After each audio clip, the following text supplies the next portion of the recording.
Hello, friends, and welcome to the Nugget Climbing Podcast. This is Stephen Dimmitt.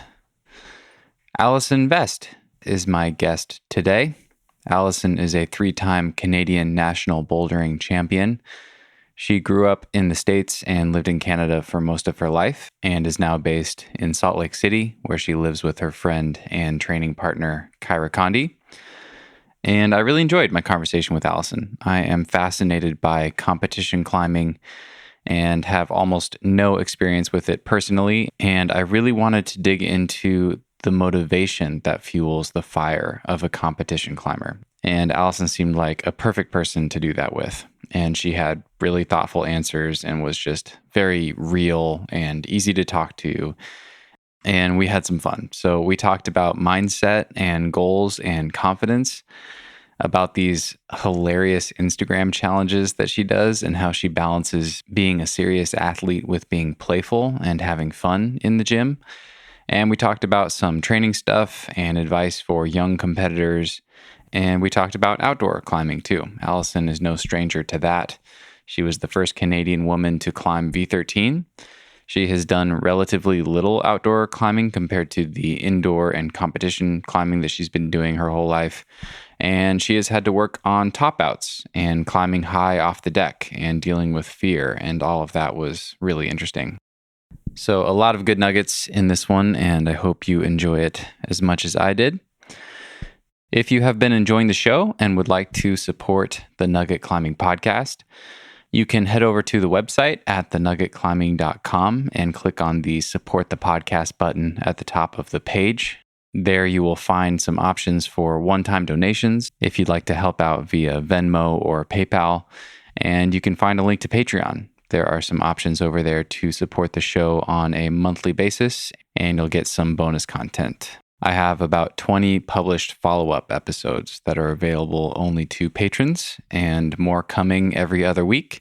And there's a lot of good stuff in those conversations if you want even more of the podcast. And I encourage you to join the Facebook group if you haven't already. It's called the Nugget Climbing Community, and we'd love to see you over there. It's been really fun to meet a lot of you over there so far and hear about where you're from and how long you've been climbing, and people are sharing some of their goals over there. And I think it's going to be a really cool thing. So you can check that out as well. And we'd love to see you. Again, that's thenuggetclimbing.com for the website. And the name of the Facebook group is the Nugget Climbing Community. And I put links to all the things right there in your podcast app. So you're just one click away. Thanks for tuning in for another episode. And please enjoy this wide-ranging conversation with Allison Vest.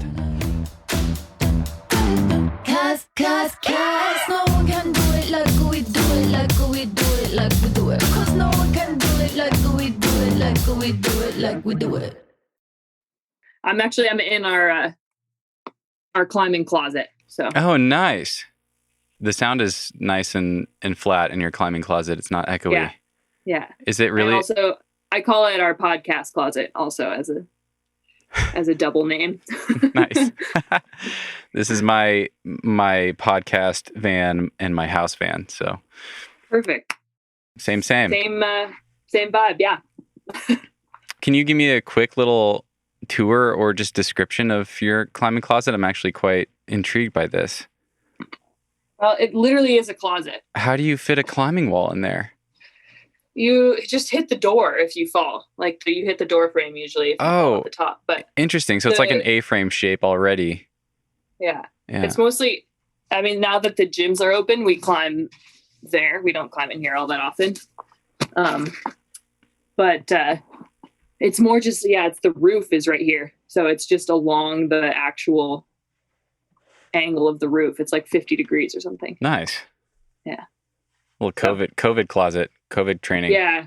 By the time I moved here, Kyra built this one during like the big lockdown. And then by the time I moved here, everything was opening up again. So we haven't really used this actually all that much to climb on together, but yeah. Just for podcasting. Exactly. Nice. Well, I think I think this timing is really interesting, actually. I was thinking about that coming into this conversation. So Allison and I, for people listening in the future, we're talking on May 31st, 2021, which is a Monday. And we're just on the other side of this big weekend, this Salt Lake City World Cup competition. And there were two of them back to back. So you've been very busy with that over the last couple of weekends. And I knew I was going to be talking to you. So as we came into this weekend and I was seeing, Instagram things and news blurbs about the competition, I was curious about that. Like competition climbing for me is probably the facet of climbing that I have the least exposure to and am the least tuned into. And I was just wondering, like, man, that's got to be so interesting. Like, we're going to talk the day after this thing ends, and I have to imagine that how the competition goes for you, it's got to have an interesting effect or, like an interesting effect on your headspace coming into a conversation like this. Like what is it going to be like? What is the vibe going to be like if she wins, or what'll it be like? How will it be different if she has a competition that she's proud of but doesn't necessarily win versus if it doesn't go well? I just think that's really interesting, and I'd love to hear, if you wouldn't mind, how'd the competition go for you, and I'd love to hear kind of where you sit in the aftermath. Like, how was your headspace today, and what happens the Monday after a competition? Yeah, I think that's an interesting question.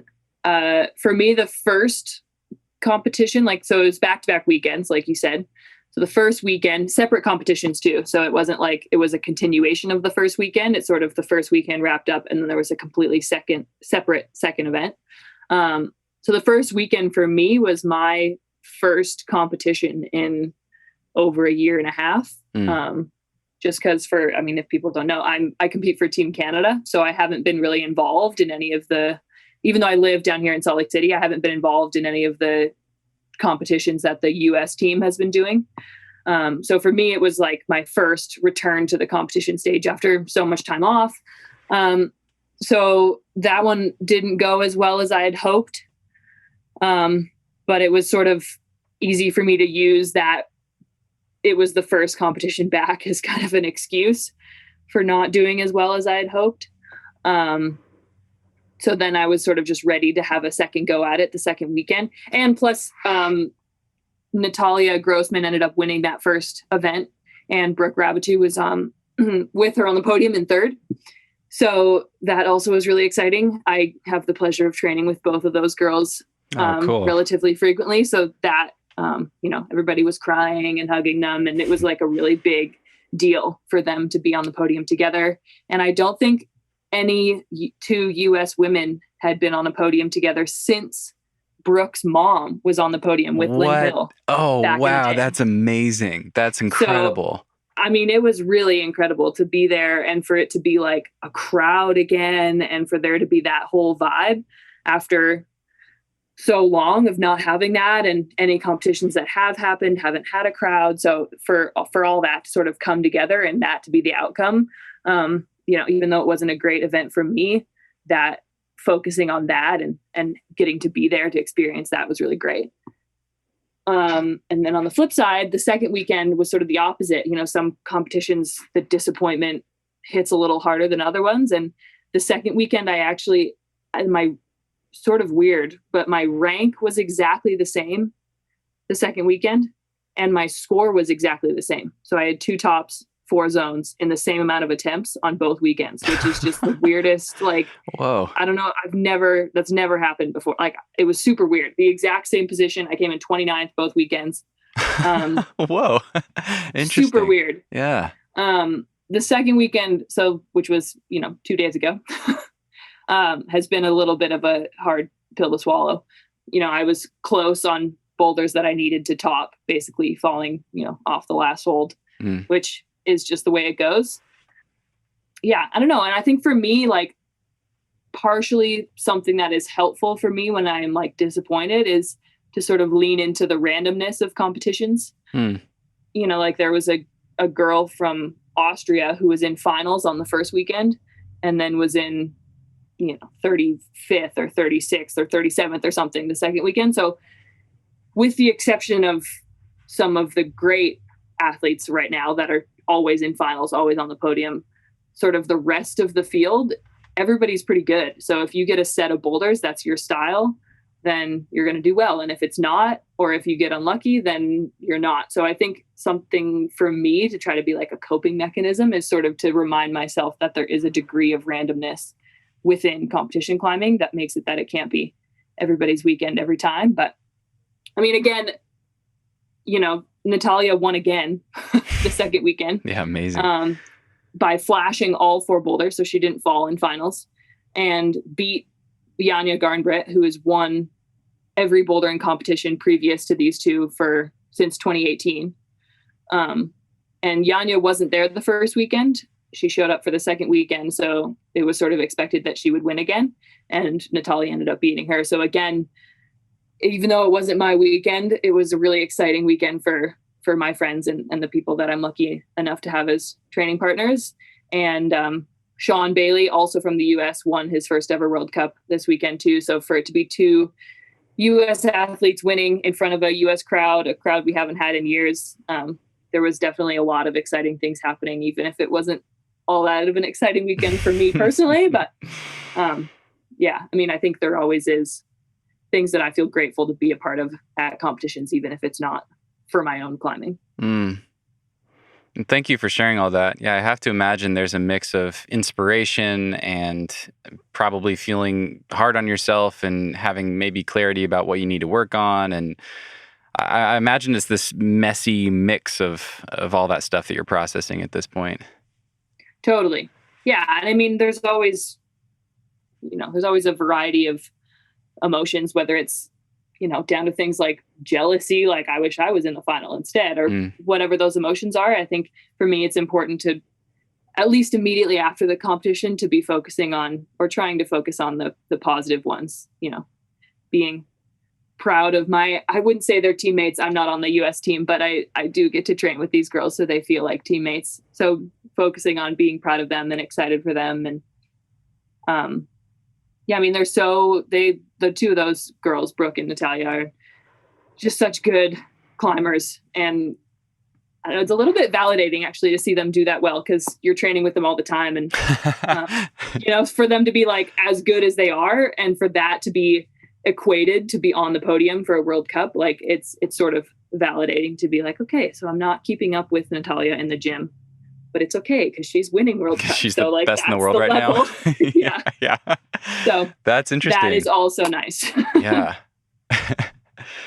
Well, I'd love to kind of dig into and maybe tease out, you know, the competition motivation, or at least your specific motivation, because this is something I'm fascinated by, you know, as someone who primarily has outdoor projects and has outdoor goals.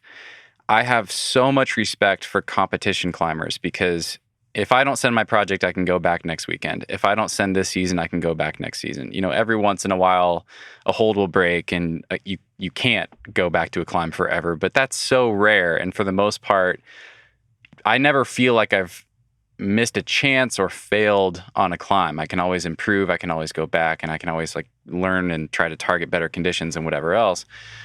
But that couldn't be more different from a competition where you have one day or one weekend to, you know, capitalize on months and months or even years of preparation.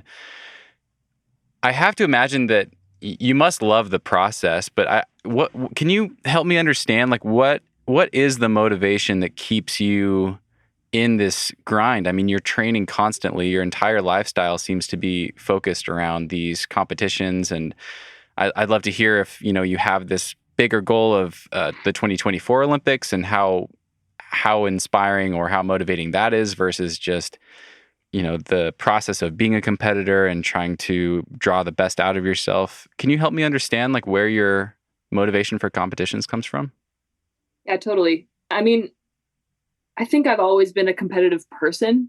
I was always drawn to competitions in other sports or in other areas of life, like as a kid. So I think that is sort of partially just who I am. I'm just competitive, whether it's like board game night or whatever, you know, I get sad when I lose and happy when I win. And that's sort of just always been my attitude around sport and around life. So I think in a way, just competition climbing is a good way to channel that.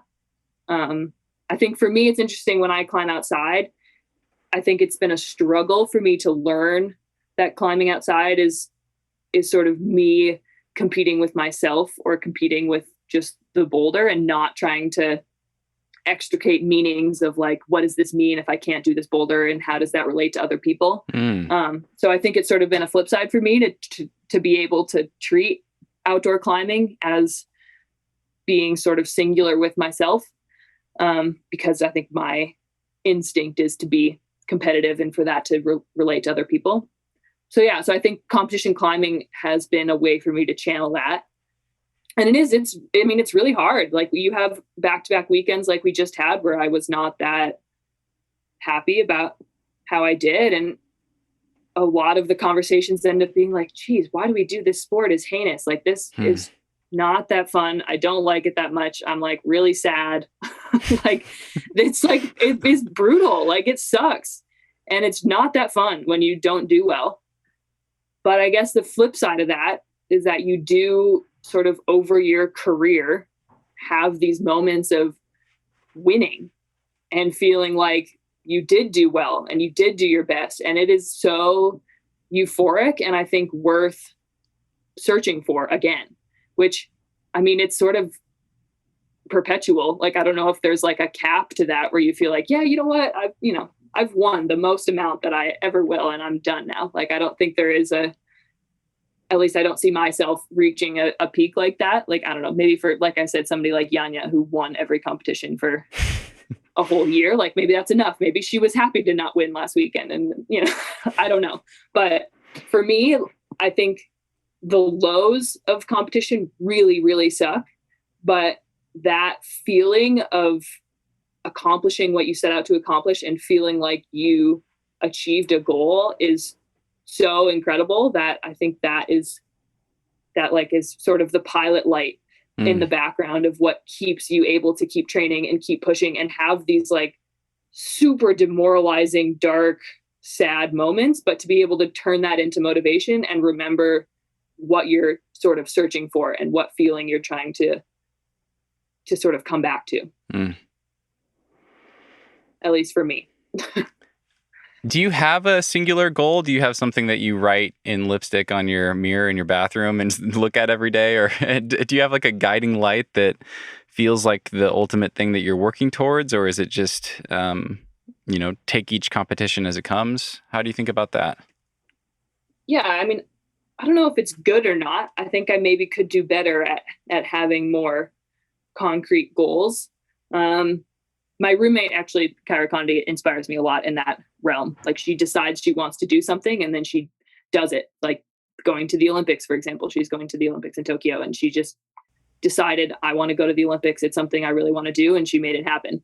I think for me, I struggle with that element of confidence. I think even when you're asking about, the Olympics in 2024, I think in the back of my head, like, I don't know if I'm good enough to be able to do that. So I don't want to set it as a goal because I don't want to fail.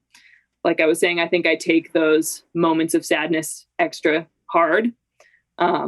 So yeah, I think if I get to a place where I'm happy with how I'm climbing and I can really commit to pushing through those lower moments of competition, then I would be really excited to train and try to qualify for 2024. But I think mentally I have a lot of work to do to be able to get to that point and to be able to set a goal that big. But I mean, I guess you could say it's a goal of mine to set a goal that is that big. So, nice. Right now, I don't necessarily think my brain operates that way, having like a huge overarching goal like that. But I think it's something that I should be working on and should be moving towards for sure. Maybe. I mean, it seems like there's a great deal of individuality when it comes to that. Some people, they have this crazy audacious thing and every morning they wake up and they're like, today I have to do one thing that gets me closer to this massive goal that's 5 years away. And they can, just cling on to that for years. And for other people, that's way too much pressure and it backfires, or it's counterproductive to be so singularly focused on something. And it's interesting to hear you say all that because I've recently and I've talked about this on the show, I've been thinking a lot about like what I ultimately want to accomplish in my own climbing. And I have a little more clarity than I've had in the past about what I want to focus on, what I'm less interested in committing time to. It's been really nice to have that clarity and feel more focused than I've been in a while. But at the same time, I think I'm learning about myself that I have to have some degree of go with the flow, take each season as it comes and learn to listen to my own motivation a little bit better too, because I've tried to force motivation in the past and it never works for very long. It might work. It might get you through a month of hard training or a season of hard training or something. But for me anyway, if I'm not staying true to what I actually want to do, something bad happens. I either kind of feel burned out or get stagnant and stop progressing or plateau or whatever else. So, I wonder about that. I wonder if that is the goal for you, or, maybe you and Kyra are different in that way, and that's okay. I don't know. Yeah, definitely. I think in addition to being competitive, I've always been really stubborn and hard on myself, which I think in a lot of ways has helped me still be doing this competition thing at, 25. I've been competing since I was 9, which is a long time to be just every year going through those ups and downs of competition. Like it's hard. It's a hard thing to be doing for so long. And I mean, I do think part of the thing that sort of held me in it is that even in my youth career, I had a lot of moments of being close to being the best, but not quite. I would be in third on the podium or just off the podium, or I'd come in second, or I'd make the national team one year and then I wouldn't make it the next year. So because I was always good, but I was never great or never the best, that was always something that I wanted. So it sort of kept fueling that drive to be better. And I think for me, having a big goal, like saying I want to qualify for the Olympics in 2024, it's hard for me because I'm so hard on myself and because I'm so stubborn to not spiral when I'm like in the middle of a competition. Like I'll be on a single boulder. I definitely have gotten a lot better at this, but for a while, like I would be on one boulder and I would fall one time and I would spiral into like, I didn't do this boulder. I'm not going to win this competition. I'm not going to make the national team. I'm not going to get to go to World Cups. I'm not going to go to the Olympics. And then I'm going to hate myself for the rest of my life for not doing it. Like that, like Damn. In one single moment, I spiral that hard. So I think for me, not setting a goal like that has been kind of a coping mechanism of sorts. Yeah. Of kind of like, I won't spiral that deep if I'm in a competition and I can't do one boulder. It'll just be like, okay, I'm not going to do that well at this single event. Like, and that's as far as that goes.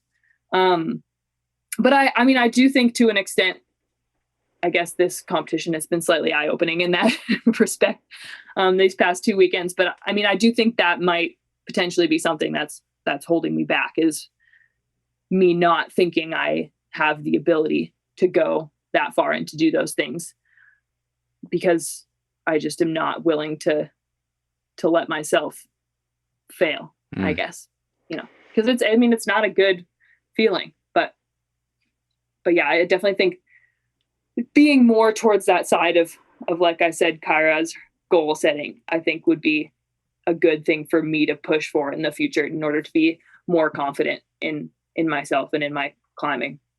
So, yeah. What is the dynamic like with you and Kyra at the house? Like, are you guys, day after a weekend competition, are you guys talking to each other? Are you debriefing and processing out loud and talking about this stuff, or? Yeah, for sure. Back in the training gym. Yeah, no, for sure. We talk about the competitions in excruciating detail usually for a long time. Yeah. Can you, that's really interesting. Can you give me an example? Like, what are some of the things that you analyze or, really dig into in detail? Specific a lot of times we go, totally. We go, through every boulder and why, my right shoulder hurts. Oh, your right shoulder hurts in the same spot. What boulder was that from? Oh, it was probably from this one. Like it down to what's sore and what's not sore. And a lot of times we talk about, Kyra struggles with her spinal fusion. She doesn't really have a lot of mobility in her back. So she a lot of times talks about what moves were harder for her in that respect. And like I said, my mental state is usually a big block for me. So I tend to talk about that a lot. And then we usually talk about the route setting a lot in just a greater sense beyond the boulders that we did, if they separated the boys well, or if the boulders were too hard or they were too easy, or what could have been done to make it better. Or, but yeah, we talk about usually every boulder in some capacity, whether we climbed them or not. But it's cool. It's nice to have that, actually, to be able to talk to somebody who was there and who climbed on the boulders. And it's interesting. We definitely are very different. And I think respond to competitions differently, which we did not know until we lived together. We ended up actually taking personality tests at some point. I don't remember why exactly, but we did. And we actually are almost the exact opposite personality funny type. That's so interesting. Yeah. So is that like a opposites attract or our complementary thing, or is that a point of friction at all? Or I think it can be a point of friction in the sense that I don't know that we necessarily understand each other all the time, or where the other person is coming from. It's not necessarily friction in the sense of like we're yelling at each other or we're not getting along, because we get along, I would say, all the time. Mm-hmm. But it is sort of a situation of sometimes it's just like I don't understand how her brain works, and she doesn't understand how mine does. So I think that sort of it maybe is friction in that sense. But but yeah, no, it definitely is interesting. I think we definitely both push each other in good ways, I think, for the most part. Yeah, it sounds like a really positive thing. I actually just listened to the conversation that you had with Tom Randall, the two of you together with Tom Randall, and talking about your dynamic. And I think it's cool. It's really interesting and cool that you're teammates in a way, but you are on different teams, and you don't have, you have at least one layer of disconnect in as far as, being real competitors against each other. That seems like that would be a positive thing, create a little bit of space. Totally. Yeah. I think we've talked about it, the two of Kyra and I, a little bit. Like, I do think we'd still be friends if we were both competing for the US and trying to be on the same team. I do think, ironically, I think the moments after competitions, like now, or after team trial events or whatever, I think those might be harder. Just because, like I said, competitions are random and boulders suit one person better than the other always. So I think those moments immediately after a competition might be a little bit more difficult because we were on the same team. So I think maybe we could talk less freely about competitions immediately after. If you were on the same team. If we were on the same team. Got you. But I think at the end of the day, we would still be friends. Probably. We probably would have been friends earlier even. So maybe that would have been good. How did you guys connect, and how did you end up in Salt Lake? Because you mentioned this, you compete for Team Canada, and you were living in Vancouver before this, and it sounds like your coaches are still there, but you grew up in Minnesota. First off, did I get all that right? And then how did you end up in Salt Lake and connect with Kyra? Yeah, I did. So Kyra and I were actually both born in St. Paul, Minnesota. We did not know we did not know each other then. My dad got sort of his dream job working in the Canadian Rockies, right in Canmore, Alberta. So we moved to Canada from St. Paul when I was 7 or so. To Canmore? And then to Canmore. Man, I've still never been, but that is one of the places I want to go more than anywhere else. It looks so beautiful. It looks incredible. Yeah. I feel totally spoiled growing up there. Was it that great? Was it amazing? Yeah, I mean, it's great in the sense that it is beautiful, and the access to outdoor spaces and the community around sports and that kind of excellence is really great.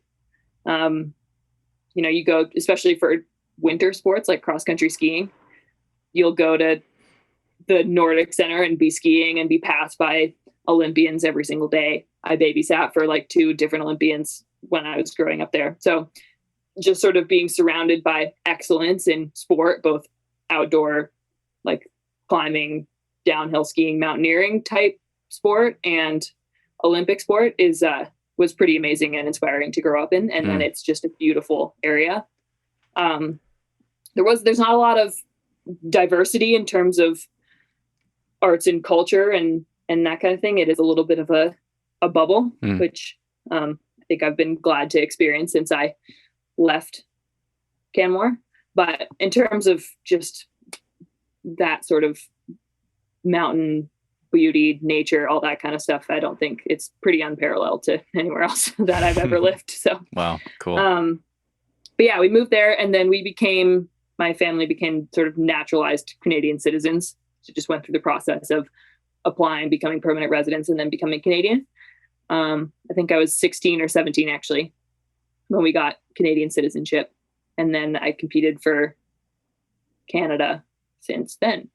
And then I just met Kyra somewhere along the way after that. I think we competed at youth Pan American championships when I was 16, and then a couple other competitions. And then we were at the World Championships in Paris in 2016. And I just, for some reason, ended up hanging out with Kyra and her parents for the day. I don't remember. I think maybe I was by myself and they took me. I don't know. Somehow it was just me and Kyra's parents running around Paris.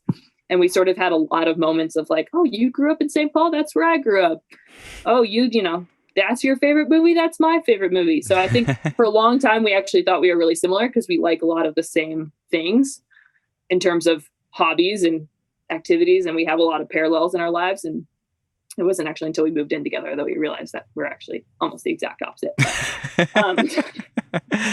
But cool. Then I was planning on moving here in April of 2020, when the pandemic sort of shut everything down. But then I did end up being able to move here a bit later in July to be able to train with Kyra for the Olympics and train for the World Cups that are upcoming, which I think now being able to look at that decision in retrospect, it was sort of a hard one. It was sort of a weird time to move to the US. I think it was a really good decision just based on the community that I've been able to be around here and the training that I've been able to do. And I think that was a really great decision for both my friendship with Kyra and for my training, and hopefully for her training too. I mean, that was sort of the point of being here as well, as she prepares for the Olympics, to be able to have somebody around as well. Oh, that's cool. What is it about Salt Lake? I mean, I think of Salt Lake at this point as like the epicenter of competition climbing in the States. Is it just the facilities are that much better? Was it specific coaches, or just having that many strong climbers in one place and feeding off of each other? Is it access to the right kind of weird competition boulders? What was it about Salt Lake that made you decide to move there?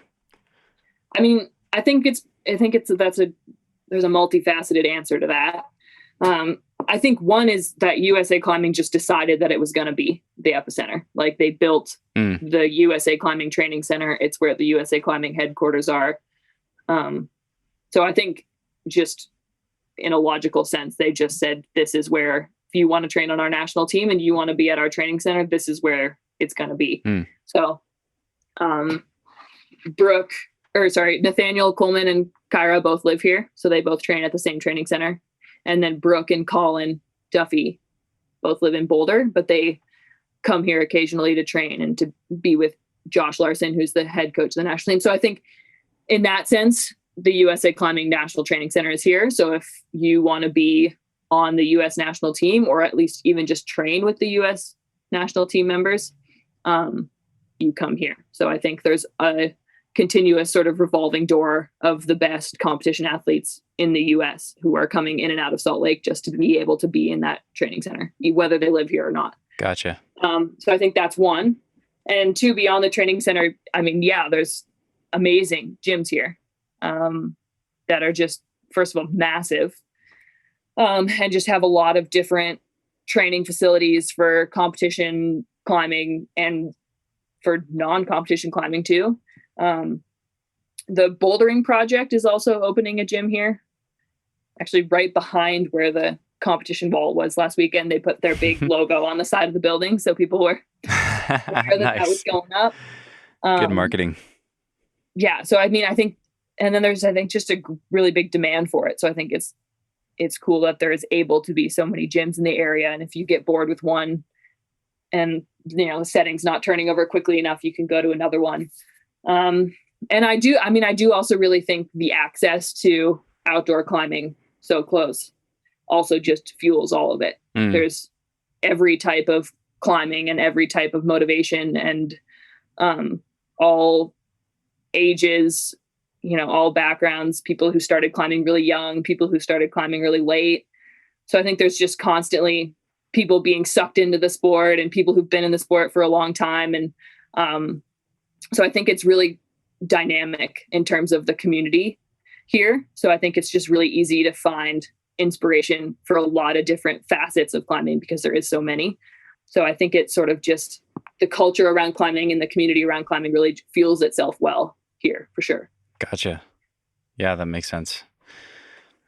Just one quick piece of context for listeners. So you mentioned Kyra and Nathaniel and Brooke and Colin. And for people listening, those are the 4 American Olympic qualifiers who are going to be competing in this Olympics, which was the 2020, now 2021 Olympics that are coming up. I want to shift gears a little bit. This is still related, but I want to get into playfulness and how you've integrated that into your approach in your training and how you've used that to kind of offset this determination and stubbornness as you described earlier. That's so interesting to me. So I've been following you on Instagram for quite a while, and I get such a kick out of these things that you post. And it's always interesting to get to know someone, in air quotes, that way through what they post and the videos and whatever else, and then talk to them after the fact. Like you create this idea of who they are, this version of them in your brain through social media, and then you talk to them and inevitably they surprise you, right? So following you for a while, I'm like, man, she's just playful and goofy and just like having fun in the gym all the time, constantly. Like that's so amazing. And then talking to you, we talked a few weeks ago before doing this, and I saw this other side of you. I'm like, oh, she is incredibly focused. She's super driven and she can be really hard on herself. Of course she is. Like that makes perfect sense. And that's likely why you're as good as you are. Like that piece of it needs to be there. But I would love to hear about specifically these challenge videos and why those are important to you. And I thought we could maybe start with Fail Friday. Could you tell me about Fail Friday and what that is? Yeah, well, I mean, first of all, like you said, I definitely present on the internet as always having fun and always doing something goofy in the gym, which, to be fair, a lot of the times is true. Yeah. But not all the time. There's a reason I do that. And it's because the flip side of that is just, like I said earlier, sinking deeper and deeper into a hole of being really hard on myself. So I guess it's a coping mechanism in some way, for sure.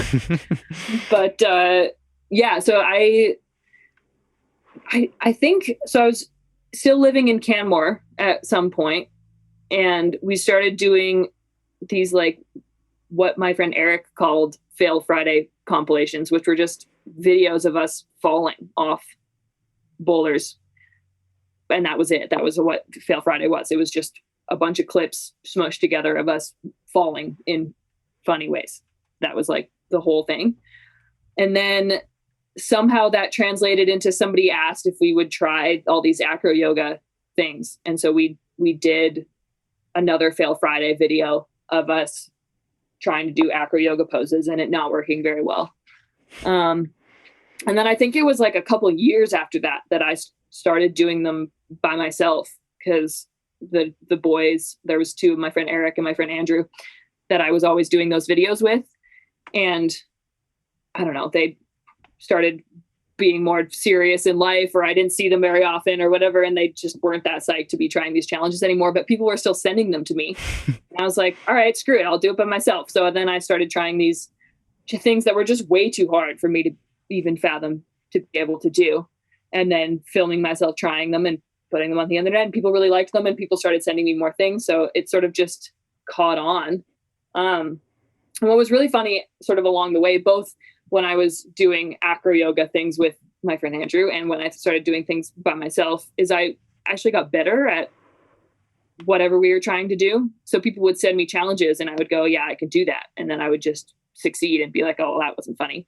So then I'd have to like try something even harder and more ridiculous and more stupid. So now it's just gotten to the point where like the challenges that I'm trying are just like, you know, it's people doing backflips off of concrete dividing walls, or like these things that I just can't, like I can't do a backflip. But at the start they were not that hard, but somehow along the way I actually improved unintentionally. So now people will send me challenges and I'm like, yeah, actually I did that one. I can do that. That was a, you know, so it's gotten to the point where I can do these things and I don't post all of the successes because it's just, I just do it. And I'm like, all right, well, that wasn't funny. Next one. So I do think that does translate to my climbing training though. I think going back to, I said Kyra and I are pretty different. Mm-hmm. If there's a boulder that's like, let's say it's a coordination move, so it's like a big dyno, I have been known to sit in front of that boulder and try it for 2 hours straight, the same move over and over and over and over and over and over until I do it. And then I'll do it at the end of 2 hours and I will have no skin and I will be bleeding. And but then I did the boulder and then I can go home. And like, that's how my brain works. For Kyra, she'll try it 5 times. She'll either do it or she won't do it and she'll move on. Like she puts that boulder behind. Maybe she'll go back the next day. It doesn't matter. But she's like, I can either do it or I can't do it. And I'm not going to waste skin. I'm not going to waste time. I can do other things. And she'll move on. So I think that's a good example of our different personality types. But I really like to be challenged and I like to do things that are really hard for me. And I am really determined in that way, sometimes to a fault, obviously. But I think those challenge videos have been a fun way to sort of engage with that part of myself, to sort of acknowledge that it's okay that I can't do everything. So it's really interesting. I want to come back to the 2 hours trying the boulder thing in a second, but I do want to share some examples for people because Allison, they're hilarious. Like they make my day so often and they're like nail biting. So the way, for people listening, the way that she posts them often is someone sends you a challenge and it's like someone on the internet doing a stupid human trick or something that's genuinely athletically really impressive, often risky. And so Allison will post that video of the person doing the successful thing. And then the next video, you know, immediately following is her either by herself or with a friend trying to do the thing, doing their version of it. And it's just like, I'm like sitting there biting my nails watching you go into some of these things. Like you're about to, you know, pull a sweatshirt halfway off over the top of your head and turn it into a front flip and then just eat shit on the ground. And I'm like, oh my God, there's like a real neck breaking risk involved here. But I want to describe one of my favorites. And then I want you to describe one that I have a note here about. But I think the most amazing one that I can remember that I've seen is just a clip of you trying this dyno over and over again. And it was in the gym, you know, it was in the climbing gym, big jugs, and you're flying sideways, doing a pretty big sideways dyno to another jug. And your friend, I don't know if this was Canmore, if it was that guy you're talking about, but your friend was throwing a backpack into the air and you were just jumping off the wall, flying squirrel style with both your arms straight up in the air like Superman, trying to thread the backpack and then stick the dyno. And you eventually did, which is amazing. But the better part is that there's like, I don't know, a dozen or half a dozen just epic fails where you kind of got an arm through it and then just smacked into the jug and fell on the floor. And I was just like, dude, that is so, like, that's gotta be actually risky. Like you could totally mess yourself up doing that, but it's just hilarious. Yeah. I mean, I think to be honest, those are my favorite ones to do as well, are like, because people send me videos of a lot of the challenges and it's not climbing related. Like it's not people doing climbing challenges. Like they are doing a standing backflip off of a balcony and landing on the ground and rolling out of it. And I'm like, I will break my legs. Like that's the kind of things that people are sending to me. How many of these do you get? Like how often are people sending these to you? I probably get between 5 and 10 a week. A lot of them, interestingly, it's interesting because some challenges catch on as trends. Oh, funny. So people, I'll get like 3 of the same one a week. Oh. That's just like something has caught on to somebody's explore page on Instagram. So it's like, it's just the same video that 3 different people send me. But part of me thinks somebody actually wants to see me actually hurt myself like that. Sometimes people send me things and I'm like, there's no way to do this in a funny way where I will not actually break multiple bones. Like some of them are so extreme that I think people have a bit of a death wish for me. But my favorite ones are climbing challenges that I make up myself for sure. Like the backpack one, because I can succeed in doing them. Usually those are the ones I make up myself. I've been doing those more and more recently, just being like, oh, I wonder if I could do this dyno and catch a backpack in midair. Or like there was another one that I did, similar dyno, where I did a big dyno and then I jumped off the finish hold and then landed in shorts. Like my friend was holding a pair of shorts open and I landed inside of them. That was another one. Those tend to be long. Like that is another, I tried to catch that backpack for probably an hour before I actually did it. A big time commitment. Have you ever, I mean, did that like blow your training session? Like, I mean, I have to imagine you're a very focused, driven athlete too. So like, how does that fit into the play? How does that fit in? Have you ever tweaked a shoulder and totally, backfired with this whole thing? I've definitely been sore. I don't think, knock on wood, that I've ever had an injury for like something that's prevented me from training, from doing a dumb challenge. But I've definitely been sore for sure from various things. But yeah, I mean, it is a lot of times that's just how it's inspired. Is like we're sitting at the gym and I'm like, man, I wonder if I could do this dyno and catch something in between, and then I'll like catch it with my feet and be like, what if it was a backpack and I caught it with my arms? And then, luckily I have friends that are just as gung-ho as I am and are willing to throw a backpack at my face for an hour before I catch it. And then it makes for good internet content. You have a fallback career as a YouTuber at this point. Exactly. Okay, I have one more I want to share. The one dynoing into the pair of shorts was actually the one I had a note for, so that's perfect that you shared that. I'm going to describe one more, and I don't know if this will land, but I thought it was hilarious, and I'm going to try my best. So the challenge video that you were sent, there's these two, I don't know, like 7-year-old girls, little Russian gymnasts or something, and they're standing facing each other on either side of a bench. Their hands are on the bench. And just imagine people listening to this, if you're standing on your left leg, just on one leg, imagine lifting your right leg straight up behind you, all the way up vertical. So they're standing in a front splits, effectively, facing each other, both of their legs. They have one leg up in the air like a mast of a sailboat or something. And then there was like an elastic exercise band wrapped around the ankle of each person, connected to each other, and they were kind of like swaying their legs back and forth, pulling each other's leg into like a beyond, like more than a split, past vertical. And then the video, can you describe that one? Did you do it with Chloe?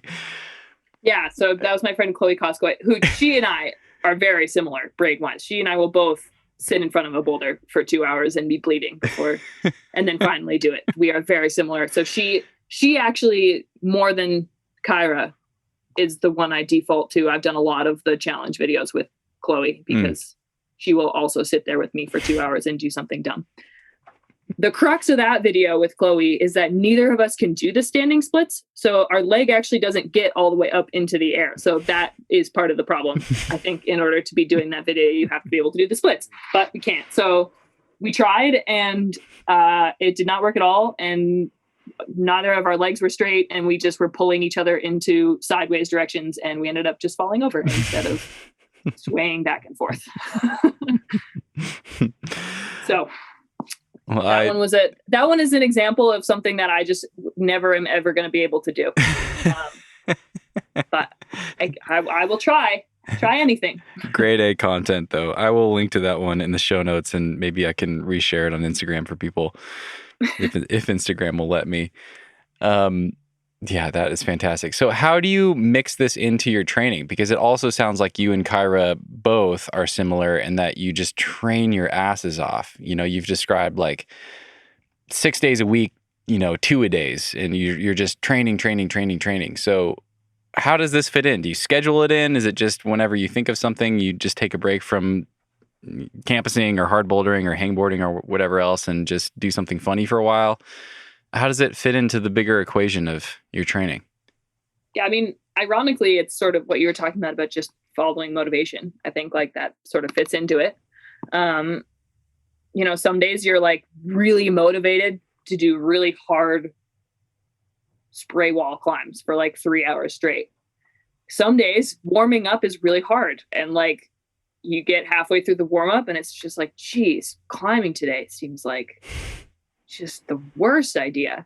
And then those are the days where you maybe try to do, standing splits when you can't. And I mean, sometimes especially the fail videos are actually really fast because you just try it 5 times and you go, no, can't do it. Okay. I didn't think I could do it and I can't. So a lot of times it's like your session is done and we just try to do something dumb for the last 15 minutes of the day before we go home. I think that's the most common occurrence, unless, like I said, it's like a backpack or a climbing challenge where it takes forever. And then usually those are just on low motivation climbing days. And you just sort of take the L for the day and do something fun instead. A lot of the challenges that I do with Kyra that are more like actual fitness challenges, like we're doing pull-ups with each other or front levers or things like that. We also just end up doing at the end of a session, and those sort of similar genre just end up being like, oh, I wonder if we could do this. And then we try it and either it works or it doesn't. And then we go home. So I think in that sense, I do it a lot. I sort of have that section of doing something fun or trying to see like, oh, I wonder what would happen if we tried this, or what would happen if we tried that. And I think there is a little bit of that in at least,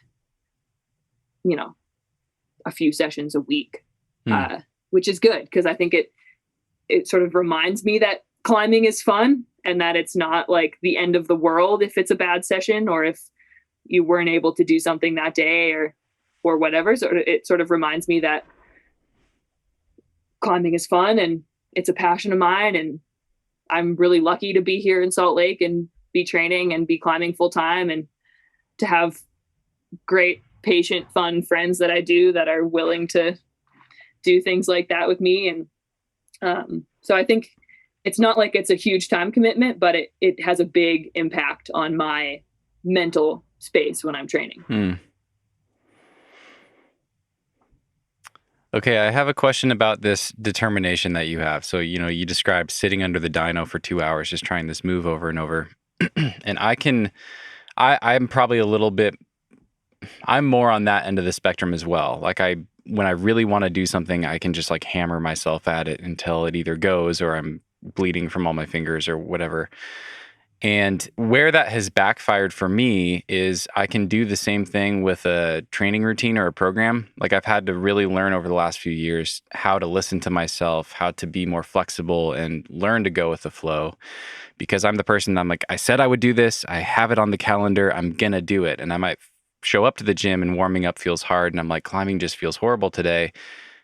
But I got to like check the box. I got to do the thing. I got to have the whatever the strength session that I said I would have, even though I don't feel good.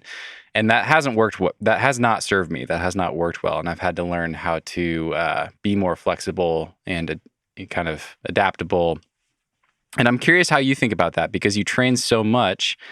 You described to me when we talked last that you have this kind of go by feel approach. And I would love to hear how you think about taking a day like that where you take the L, as you said, and just shift gears and pivot to something that does feel productive when you're not feeling strong and you're not feeling motivated to be on the spray wall.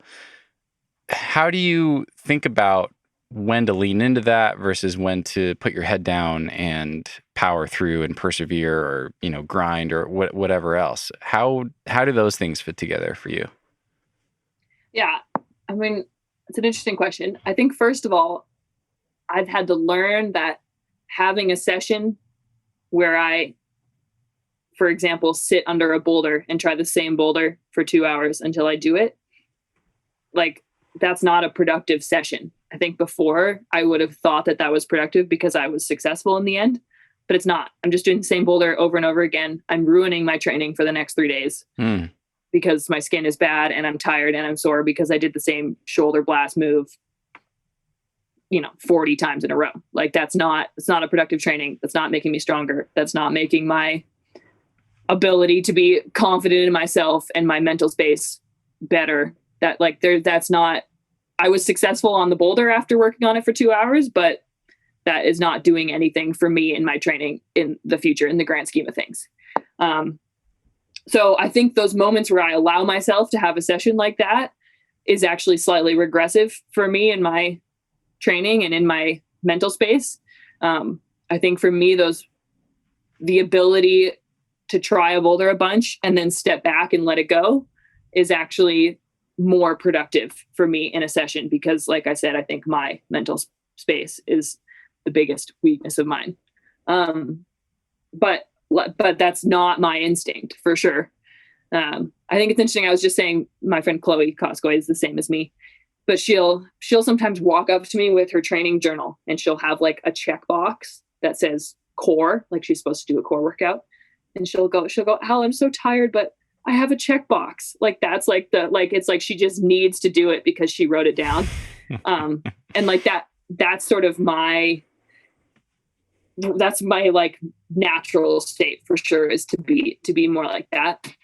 And I did do that for a long time. Like you said, my coaches in Vancouver would send me a training plan. And if it was in the training plan, I was doing it. Like, even if it was some of the worst sets and reps I've ever done in my life with the lowest amount of weight, like I would get them done. I think now I'm able to look back at that and say, like, again, doing that was not productive for me. To be forcing sets of things that were not done at my best capacity was not productive. So I think that's partially been able to step back away from past training experiences and look at it and in the sense of like, what is really helping me and what amount of workload is actually beneficial and what kind of output is actually beneficial for me. Because like you said, it's not like we don't train a lot. Like we train a lot, but I think I'm learning more and more what's working is for me to have priorities of things so I can have certain exercises. Like right now, I think one of my biggest weaknesses is being in a lock off position or pull-ups, like weighted pull-ups has been a good focus for me. My arms are really long. Can you tell me about that? So I'm 5'6" and my wingspan is 6'1", so I'm plus 7-inch appendix. So if you can imagine, the levers are a little off. Levers are all fucked up. Yeah. Being able to hold a 90-degree lock off. So that's been something that I've been working at. 6'1", man, that is still blowing my mind. Yeah. My nickname here is Big Al because of that. So that's why. If you see that on the internet, that's why that's my nickname, not any other reason. But that's been sort of my main strength-based weakness. So I think what I've sort of decided is that I can have that mentality, like I have to do this in this session about a few things. So about what I'm focused on. So like I can have that mentality around weighted pull-ups and lock-offs because that's what my weakness is and that's what I'm focusing on.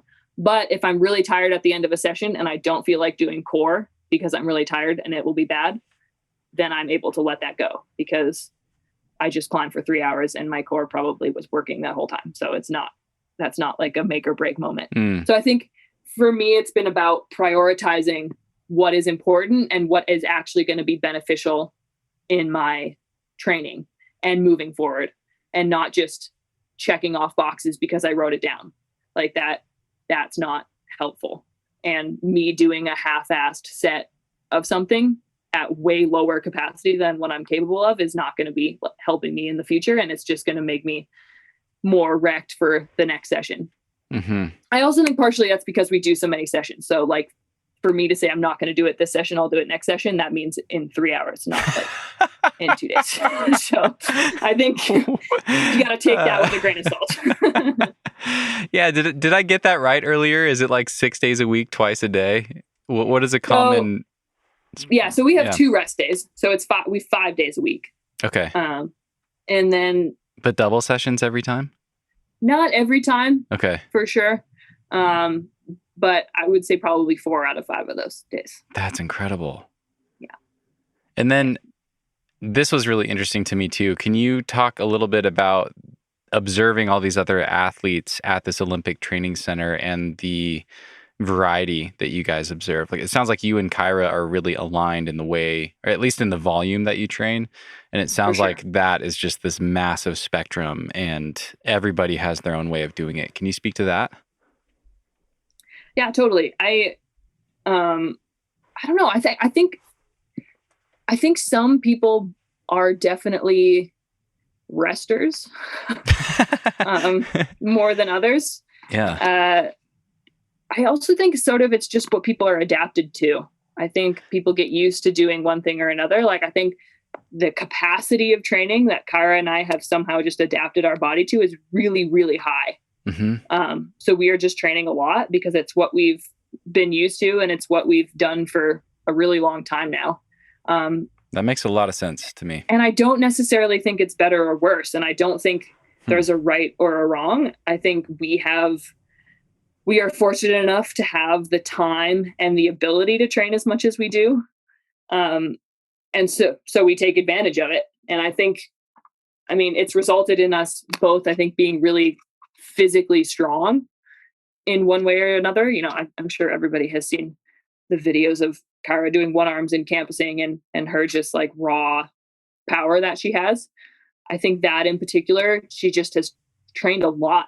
The funniest things we get, both of us, are people saying like, "Oh, I really want to be able to campus board like you guys. Like, what's the secret?" And there's just not one. It's just we campus at least twice a week for, 4 or 5 years is like, that's the secret. It's not like there's this one exercise that I can give you that's going to make you into this incredible campus board athlete. It's just like we train a lot, we campus board a lot, and now we're pretty decent at it. Like, that's sort of there's no secret solution. So I think for those aspects of things, the amount of time and the amount of training that Kyra and I are able to put into it is really helpful. Especially for me, campus boarding is a good example for me because that's not inherently something that was a strength of mine. I think partially because my arms are long, partially just because that one arm offset pulling power has always been something I've struggled with, and lock offs, and sort of it targets a bunch of weaknesses of mine. But that said, I think there's other people who really excel at that. So they don't need to train as much because they don't need to gain that. That's not the aspect of climbing that they need to work on. It might be technique. It might be, footwork or whatever the other things are. So I think for me, training a lot has been beneficial because it has allowed me to get stronger at the things that I was weak at. But I think that's not necessarily true for everyone. All of that is so interesting. Like, your point about the campus boarding is well taken. There's no secret sauce. But at the same time, like, that's a really interesting insight because it wouldn't, most training programs out there, I think of campusing as like something that I would do at specific points of the year, and I would do it a couple times a week, maybe for like 3 or 4 weeks in a power phase or something. And then I would go back to prioritizing outdoor climbing or finger strength or whatever else on a hangboard. But it wouldn't really occur to me to campus twice a week always, like for years and years and years. So that's actually really interesting. Yeah. I think it obviously for us, it fluctuates a little bit because we do have a competition season. Unfortunately, the competition climbing season in a normal year is typically almost all the way year round. Yeah. So it does end up actually fluctuating a little bit just because you're not campusing that much right before a competition or in between competitions. So like in the past 2.5, 3 weeks, I've campused once because there's been 2 competitions coming up. So like, it's not, when I say that, it's obviously periodized in some way or another, just naturally because of where our competitions are set. But I mean, the other thing that I think people may be surprised to know is like, I really like campusing. Like that doesn't feel like work or like something I don't want to do. Like I'm excited for the mornings that like I've decided are going to be campus mornings. In terms of training. Like I really like that quantitative, more gritty side of the process and of training. So a lot of times I campus board that much because I like it. Like it's not like it's something that I have to make myself do. So and in that sense, it's also inconsistent as well. Because if I'm having a week or two where I just feel like I'm regressing and I'm not feeling that strong, then I'll take some time off campusing for sure. But it is like campus boarding and hangboarding. I really like it. Like it's something that I think is fun and enjoyable for me. So that is also another side of the coin, is it doesn't feel like it's something I'm forcing myself to do when I don't want to. Mm-hmm. Okay, that's a perfect segue. I really would love to pick your brain about hangboarding because I have this obsession with this topic in particular. You are extremely good at the one thing that I desire most to be better at in my own climbing because I'm terrible at it. But I really want to be able to walk up to a Beastmaker 2000 and hang from that freaking middle edge with one hand. And I'm like kind of close in an open hand grip. I'm terrible in a half crimp grip.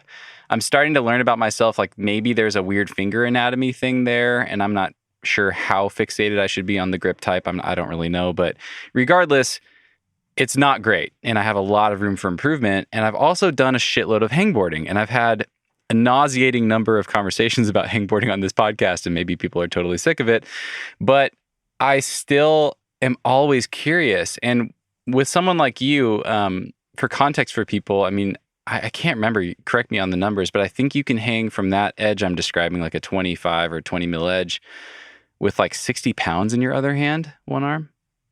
Yeah. That is ridiculous. It's amazing. And, you know, you couldn't always do that. I remember, I think it was from that interview with Tom, you were talking about not being able to hang at body weight or maybe only body weight a few years ago. So it sounds like you've gotten there through this go by feel approach with all your training. I'd love to ask, I mean, are you following specific hangboard programs, or do you just show up and work on one arm hangs a couple times a week all year, every year until you get better at them? Like what has that progression looked like for you? So I was following a training plan. Like I said, I worked with Christian Core in Vancouver for, I think it was just over 2 years, maybe a little longer. Legend. I don't know. That guy. He is amazing. Yeah. And his knowledge base really comes from that kind of, I guess, mentality around climbing. Like the smaller hold you can hold with the greater amount of weight, and the more one arm pull-ups you can do, the better you're going to be. Like that. I mean, that's not all encompassing of Christian. He actually is a very, I think, well-rounded and knowledgeable coach, but a lot of his fingerboarding and strength programs sort of revolve around that. So I was following his training plan for a while. Now I do mostly go by feel, and most of my hangboarding is those one arm hangs. The first thing I'll say about that is there's sort of an aid way to do that edge. I don't know if you've heard anybody talk about that yet, but let's get into it.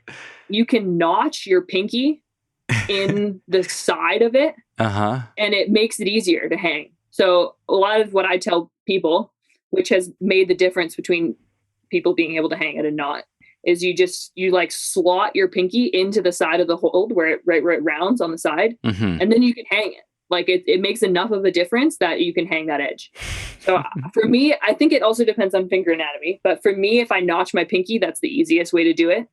And if I notch my pointer finger, it's also slightly easier, but harder. And then the easiest way is obviously when the sides of your fingers aren't touching the edges of the hold. The hardest way. The hardest way is when you're just right in the middle of the hold. So for me, that was like, and sometimes I'll do like, if I add more weight, I'll notch my pinky to add more weight just to start doing it. And then I'll move towards that's interesting. the middle again. I think for me, for the most part, is I just go by what feels hard and like what's the hardest thing I can possibly do for like a decent amount of time, like at least 3 seconds. And then that's what I do until I can do it for longer than, 5 or 7. And then maybe I try to up the weight. It was actually Kyra Condie who told me when I was hangboarding with her in Minnesota one time. I went to go visit her and I was hanging off the edge and she was hanging with extra weight on that edge. And I was like, dang, that's so cool. And she was like, oh, well, you should just try it. And I was like, oh, but I can't, because I had read somewhere like, oh, you should add weight only when you can hang for 7 seconds off. There was somebody had discovered some algorithm that was supposed to be I don't know. Anyway, so I just wasn't doing it. And she was like, oh, well, you could probably do it too. And I was like, oh, there's no way, I'm not supposed to, blah, blah, blah. And then I tried it and I could. So I think I sort of make things a little bit too hard. So where you're only hanging for a second or 2 seconds, and then I back off the weight. So I think for me, it's like, if it feels hard, then it feels like it's doing something. And I think that's sort of what I've always gone by for hangboarding. Because I think I also have talked to people about when I like notch my pinky, they're like, oh, well, that's cheating. And I'm like, well, can you hang the edge now? And they say, well, yeah. And I go, okay, well. Yeah, it kind of balances right. out. Like if you're able to do more load because you're getting that assistance, like it's still you're still getting the same training stimulus, I have to imagine. Yeah.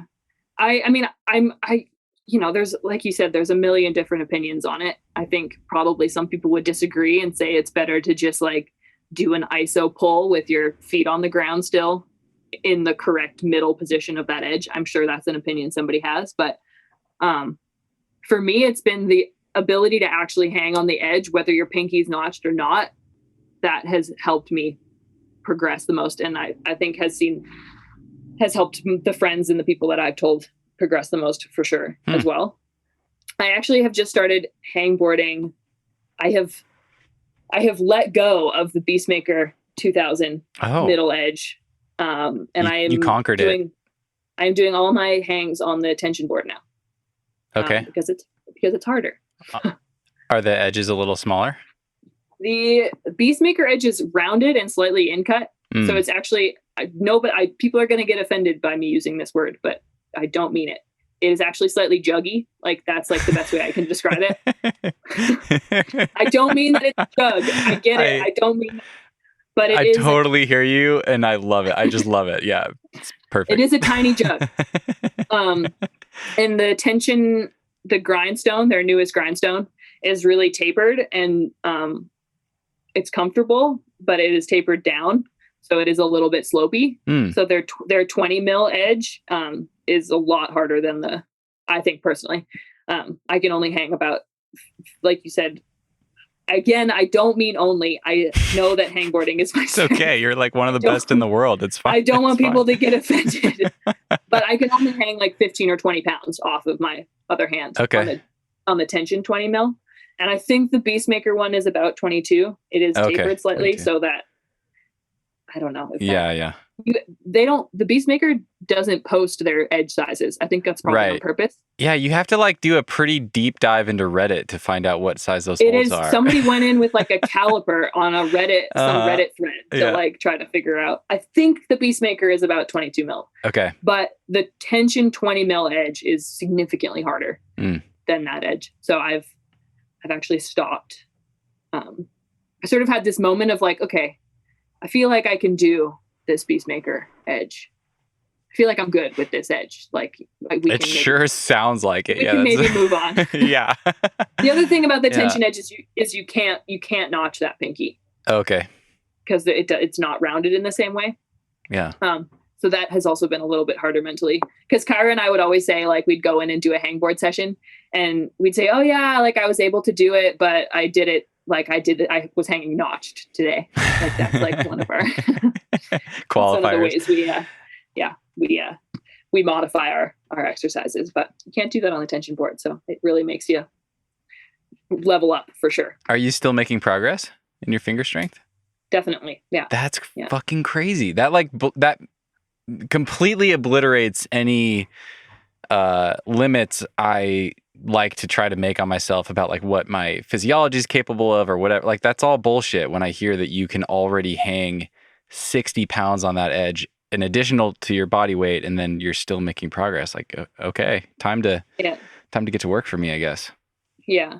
I think one thing I've been trying to do more of is do less of that same type of hangboarding. I think a lot of times I would do that because it makes me feel good. Like, obviously it's something I'm really good at. So I would just do it because I am good at it and because it would be a good little confidence boost for me a couple times a week. But like I said, like my lock-offs, my 90-degree lock-off and like 120 lock-off abilities are just trash compared to the other things that I'm pretty good at in climbing.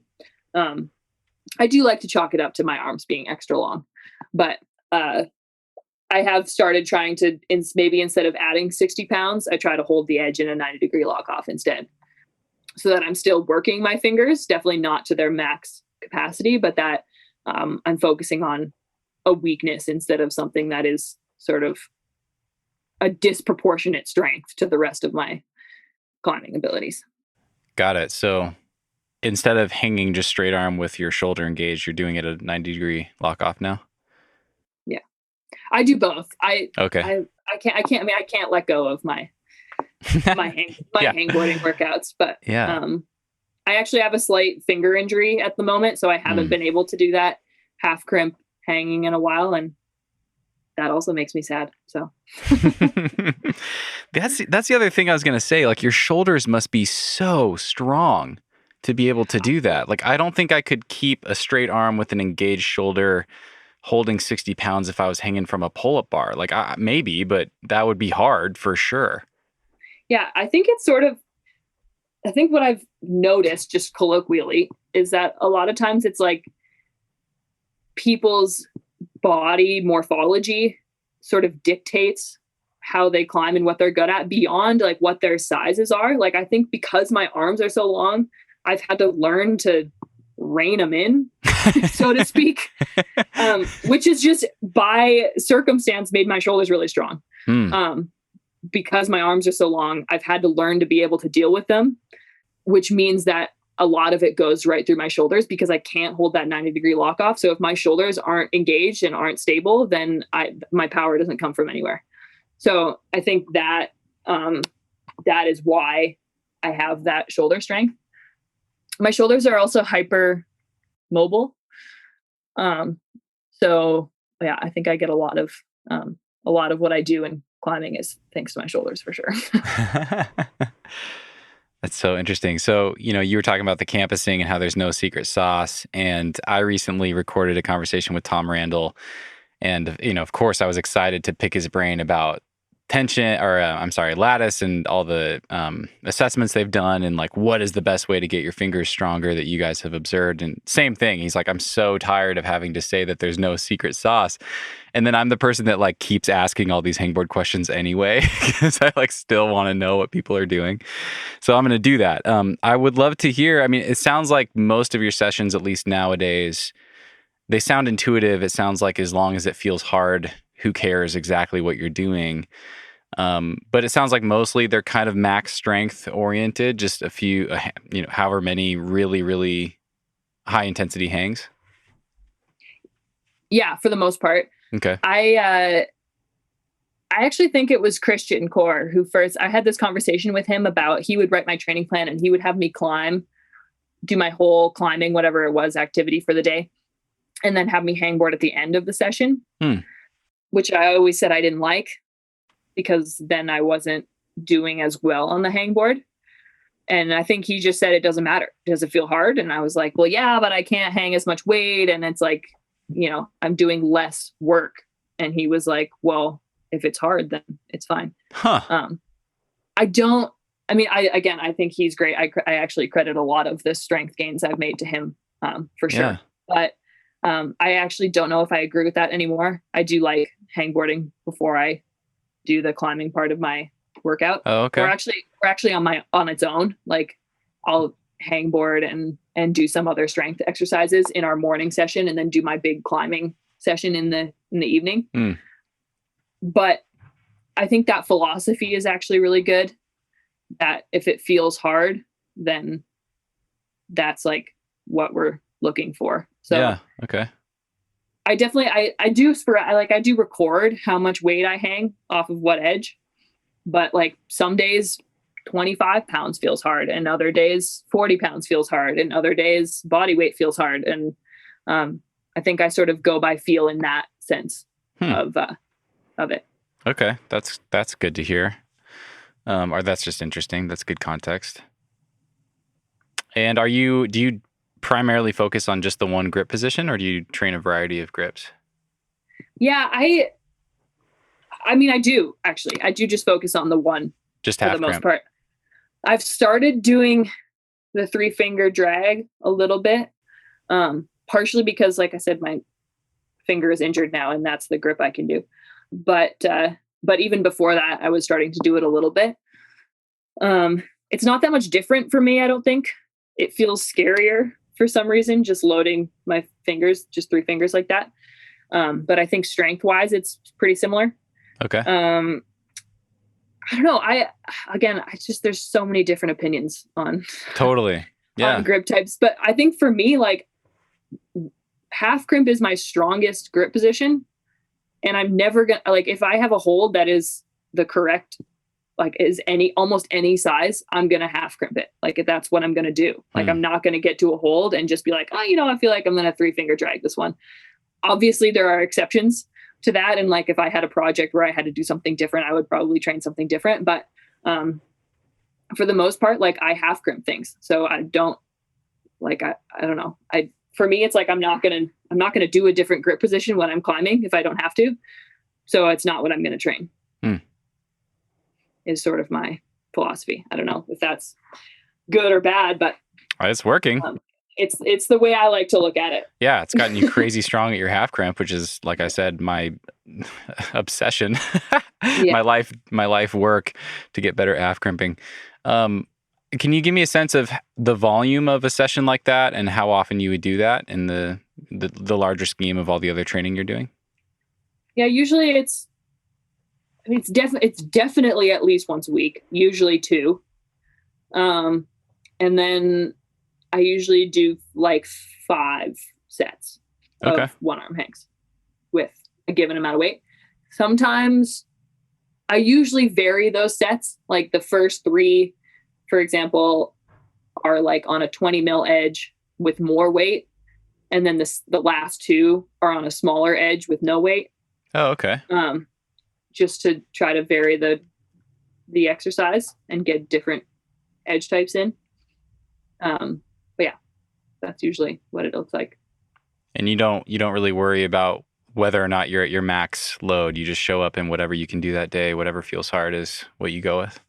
Exactly. Yeah. Huh.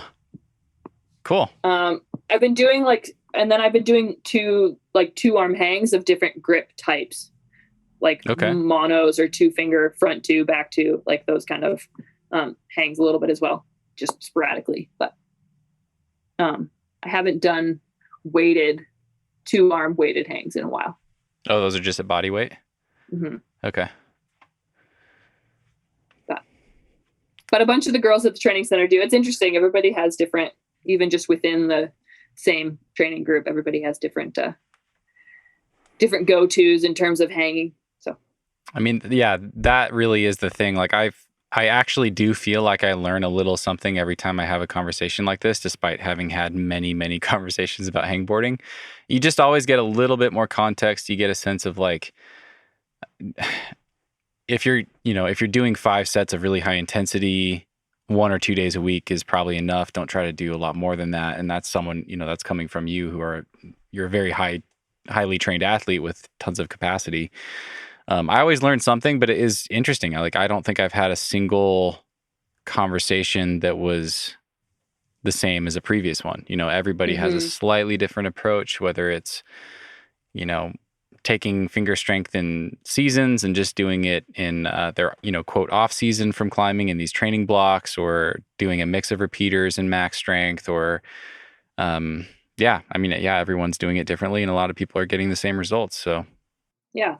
I mean, and it is good. Like that's another one of the reasons why it's great living here in Salt Lake is because there are so many different um, approaches, and you can pull things from other people and see what works. And um, I don't know. And people, even just people asking questions in the gym, I find really like has pushed me in ways I wasn't expecting. You know, like if you're already so good at, like, if your finger strength's already so good, like, should you be focusing on other things? You know, and you're like, huh, yeah, yeah, maybe. That's a good point. So yeah, I mean, I think that is why people get stronger here, is because people ask questions like that and are doing different things and are always wanting to talk about hangboarding and what are you doing and this is what I'm doing and comparing notes. And I don't know that there is consensus still on what is good and what is not. I think it maybe is different for everybody, which is one reason why it is so inconsistent, but it is really nice. Yeah, I mean, powerlifting's been around a long time, and I don't think there's a consensus way to train for that. You know, you can buy hundreds of books and read countless articles on how to do that, and people are coming up with new ideas to try all the time. So I think that's just the way of the world. I am curious though, is there anything else that you've changed since moving to Salt Lake in your own approach or your own training? You mentioned prioritizing the arm strength and the lock-offs and weighted pull-ups and stuff, but anything else that you've observed from other people that has led you to stop doing things that you were doing or to add in anything new or shift priorities at all? Yeah, I mean, I think one of the things is definitely trying to let go more of feeling like I have to do all these things in one session or another, or just because other people are doing something that I have to do it, or whatever it is. I think sort of like you said, like, I think everybody's different, and I think I do best with a go with the flow type training situation to an extent. I think I'm sort of working actually right now on finding a sort of a happy medium, something that's not like, here is my training plan, I have to do it, and I'm going to like work myself into the ground until I'm so sore that I can't move. And, you know, then it's just, you're not progressing, and sort of just the doing whatever I want and never working on things that I'm bad at. So I think finding that middle ground, where it's not necessarily like laissez-faire, laid back, I'm doing whatever's fun every day. But finding that middle ground, I think is something I'm still working on. But I've been working on it a lot while I've been here. I've also been climbing a lot more outside since I've moved here, actually. Okay.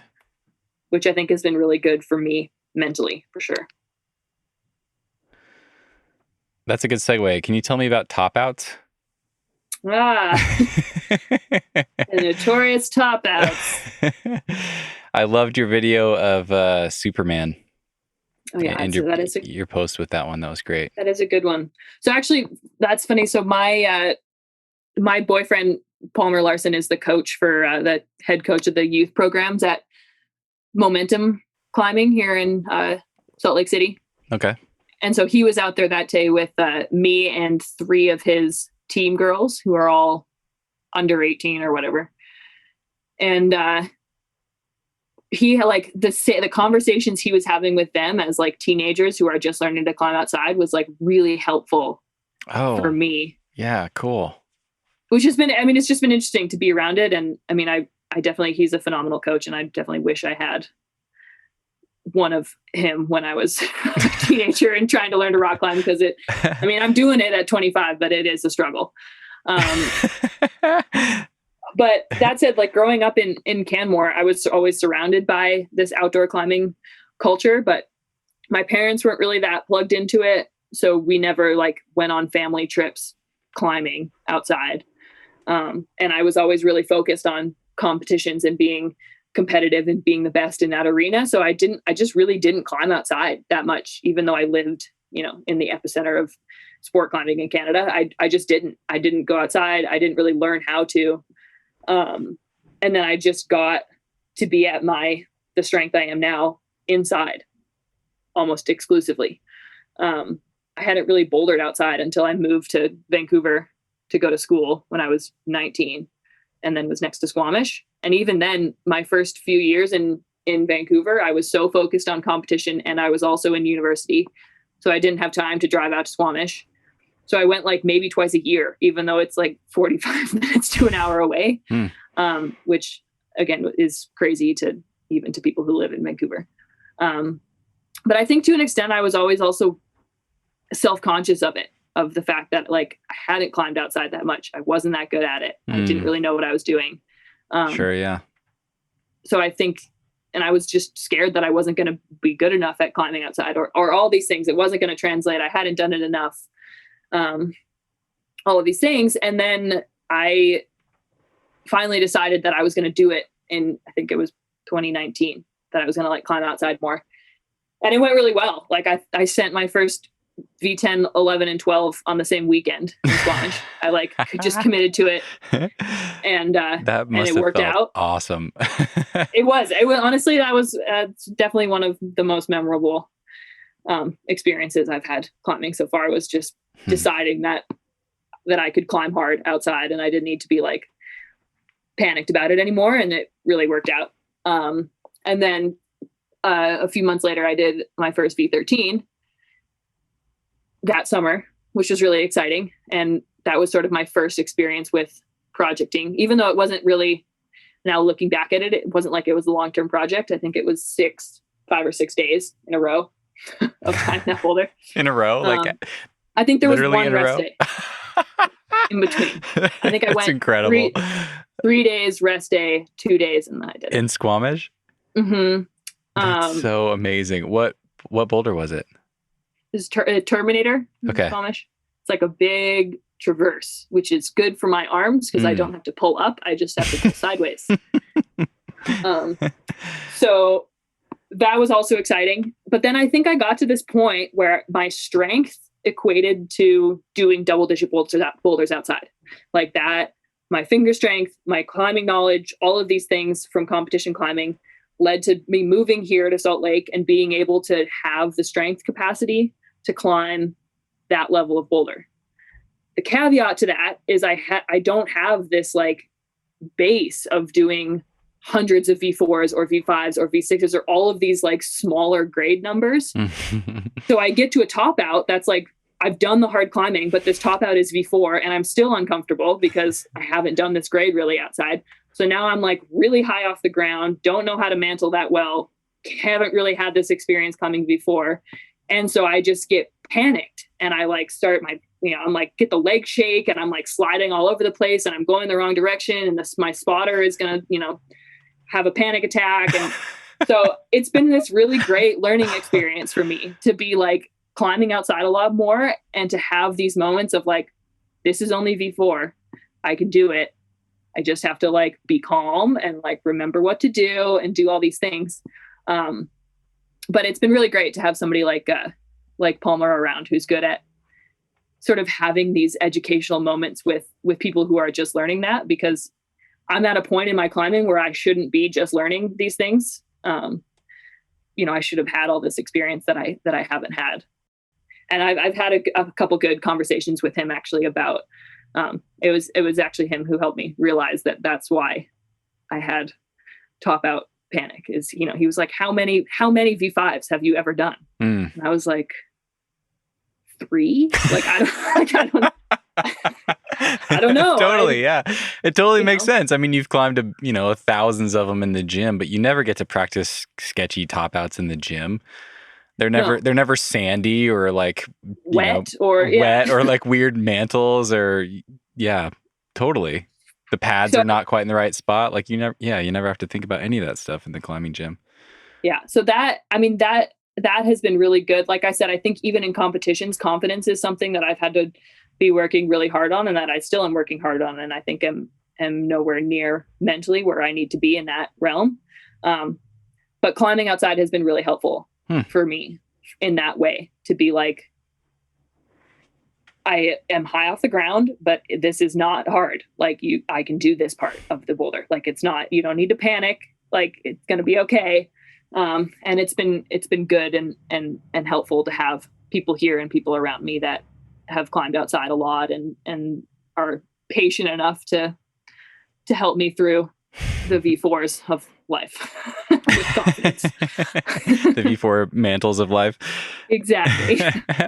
Do you have any specific examples of, I mean, can you remember what Palmer was saying to those girls that resonated with you? Or are there any specific things that you've practiced or worked on to get more comfortable when you're up high like that? Well, one is doing things on a rope. I hardly knew that existed before funny. I moved here. So that's been nice.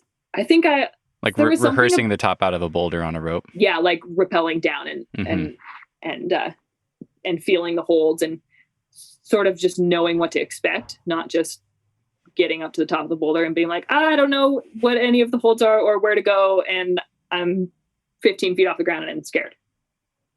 So I think that's been helpful. I think even just like breathing cues is a good one. Like for a while, I just tend to hold my breath and panic and sometimes cry and then down climb and then jump off or like bail.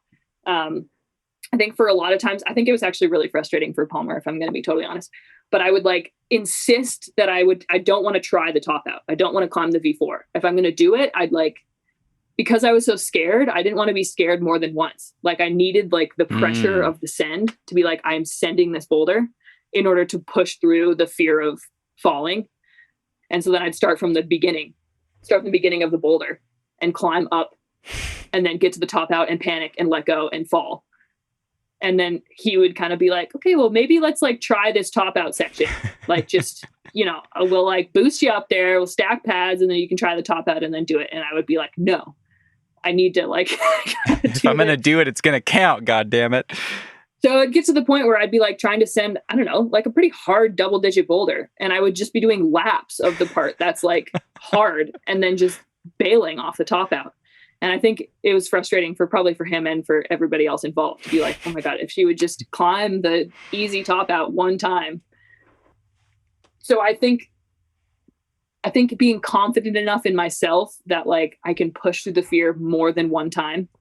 Like I don't have to have the pressure of sending in order to get through it, that I can be more methodical with how I approach a boulder, I think has been really good.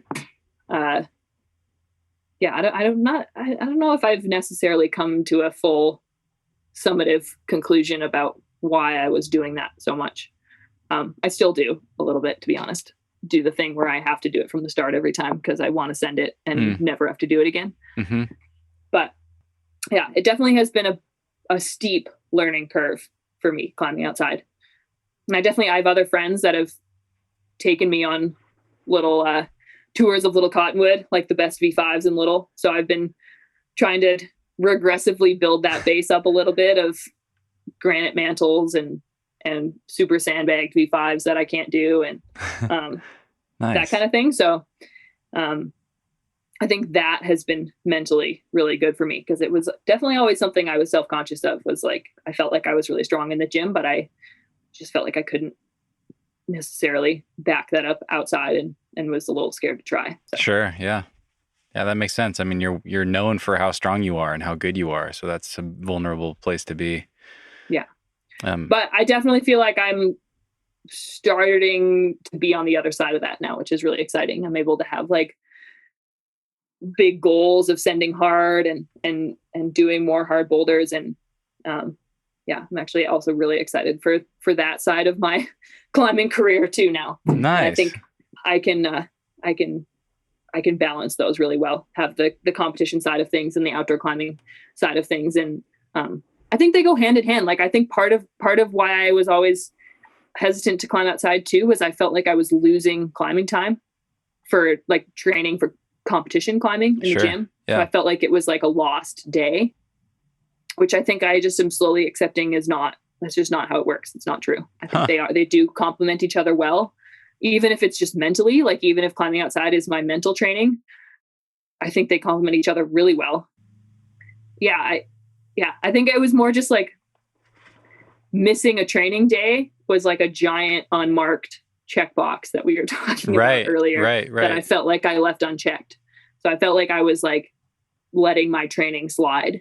And so I think that really stubborn, determined side of me was like, if I want to be the best competition climber, then the only way I'm going to do that is if I am the hardest working person. Like I'm not Yanya Garnbritt. I'm not going to be which actually, honestly, she also trains really hard. She is not just, I mean, she is obviously really naturally good, but she is also trains really hard. But anyway, beyond that, like I'm not going to just sit back and train a couple times a week and then be doing really well at World Cups. Like some people can do that. It's not going to be me. I don't have that natural ability to be that good at climbing. So I always thought that I was going to have, if I had to take every advantage that I could possibly take to be in the gym, to be training, to be working really hard. And that was how I was going to be good. So it was always really hard for me to like let go of a day of that to go climb outside. So it's been a really good experience for me to be here and to sort of understand why they go well together and why successful competition climbers are also successful outdoor rock climbers and what they teach each other and what you can learn from both. So that is awesome to hear. I don't even know why, but I feel like a little relieved to hear that. I think it's really cool to hear that because I've been wondering, I think a lot of us have been wondering, are these two sports, competition climbing on plastic and outdoor rock climbing, are they going to continue to diverge and move further and further apart and become two different sports? But I hope not. And I really like that. I really like that a lot of the top competitors also climb hard outside and vice versa. And it's encouraging to hear that they help each other. That's really cool. It seems like that will continue to ground our sport maybe in a cool way. I definitely think people sort of get stuck in the narrative of the fact that they're not the same anymore, which I think is true. Competition climbing and outdoor climbing are not the same anymore. I do think they're complementary though. Like I don't think they have to be the same sport because I don't think they are, but I do think they complement each other really well, both mentally and physically. Learning the intricacies of technique in outdoor rock climbing translates to competition climbing. I mean, I think even like I was saying at the beginning of these past 2 weekends, Natalia Grossman won both World Cups and Brooke Rabatou was in third, both these two US girls. And they just had the most phenomenal outdoor climbing summer. Yeah, this past summer in Boulder. Like they both sent just an unbelievable amount of V13s, V14s, V12s, V10s. Like I don't remember the numbers off the top of my head, but there's a video on Mellow if you want to check it out. Yeah. But I mean, it's sort of one of the most incredible outdoor bouldering seasons I think I've ever seen from just a pair of young girls. Like it's pretty incredible the outdoor season they had. And then both back-to-back weekends on the podium of a World Cup too. Like I think that sort of proves in and of itself that they do help each other. And even though they're maybe not the same sport anymore, you can excel at both. And it is helpful to be doing both. So cool. I think even Natalia, Brooke flashed Euro Trash V12 on Euro Roof in between competitions this week, and then sent the V13 borrowed her mom's shoes, flashed V12, sent V13, and then was also on the podium again on the back-to-back weekend. So it's like I think I don't necessarily know what there is that attitude, I think especially amongst rock climbers that are like, oh, competition climbing, it's just not climbing anymore. And it is just an interesting attitude because it isn't the same as rock climbing. Like, and I don't think anybody is trying to say it is, but I think it is complementary towards each other. And I think it is really cool when people can do well in both and find a way to fit both of them into their lives. Yeah. That is interesting. I know what mindset or attitude you're talking about. And I mean, yeah, like for me, I don't follow competitions closely. I have no desire to get better at the sort of coordination run and jumps that I totally suck at, but I still think it's totally badass. And I don't know, I guess it just is heartening to hear that because I think a lot of people that love competitions and are really good at it also love rock climbing and they love being outdoors and that's what got them into it in the first place. Or, they have goals in both and I don't know, it just seems really, that's cool. It's cool that they complement each other and that they both work. I think that's awesome. Yeah. I think for me, it's sort of like, even within the style of boulders in competition climbing, like it sort of parallels what I was talking about having these like fun challenges that I do that complement my sort of gritty part of training. Like you do in comps, you have boulders that are just straight up hard. And then you have these like fun coordination dyno challenges that all the old school rock climbers make fun of. But it's cool. I mean, there's both. Like, it's like you can't, if you were just really good at coordination dynos and that was it, you wouldn't do that well in a World Cup setting, unless it was the single boulder that was a coordination move or a dyno or whatever. Yeah. So it is something that I think is really cool about competition climbing, is it sort of has all these different facets to it. Well, let's get into some listener questions. I have just a few for you. I have 3 listener questions here, and the first one feels relevant right now. This one's from Jimmy, and he's wondering, what is your most memorable competition moment? I mean, everybody likes winning. I think my most memorable one is definitely when I won our Canadian Nationals for the first time. I was definitely an underdog at the time. Don't think anybody really expected me to win. Which I also did not realize at the time is like kind of the most fun place to be ever. Like it just is a totally different experience once you've already done it and people like expect it, I guess. Like it's definitely a lot more pressure. Yeah. Having already done it. But when you're an underdog and then you just win, it's just the best because you just don't really have that much pressure. You know, you either do it or you don't. You're just out there trying your best. And then all of a sudden it works out. Like that definitely is the greatest, I think, competition feeling is having that no expectations mental state and then having it work out for the best, I think. That was sort of the most poignant example of that I can think of. When was that and how old were you at the time? Give or take. That was 2018. So Okay. I would have been 23. Very cool. Yeah, 23. Had to do some quick math there. Yeah, 23. Okay, this person wanted to be left anonymous, but they said, just say it's from a fellow Hive climber. Okay, great. They didn't want to sound like a fangirl, which I thought was really cute. Could you ask Allison what she misses the most about Vancouver/Squamish and what she misses the least? That is a good question. Let's start with most. What do you miss the most? First of all, shout out to the Hive. Love the Hive. The gyms in Vancouver there. They are awesome and great. So I guess that's one of the things I miss is the Hive climbing community. They are awesome up there. I miss the ocean more than I thought, which is weird because I didn't necessarily hang out all that much like down by the beach, I guess. But I do miss it. It's really cool to be living so close to mountains and the ocean, and it's very green there. So I think I definitely miss the environment aspect of it. And yeah, I miss the community there as well. It was also a really great one, and my coaches and all the people there.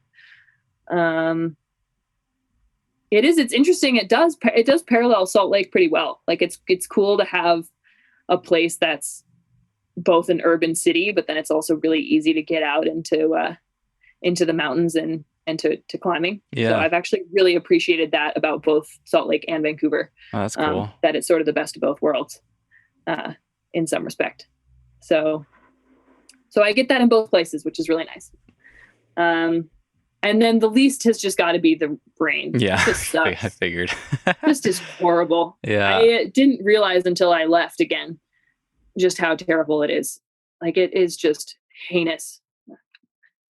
Yeah, and that's all there is to say about it. But it's just dark. It's dark and gray for months on end.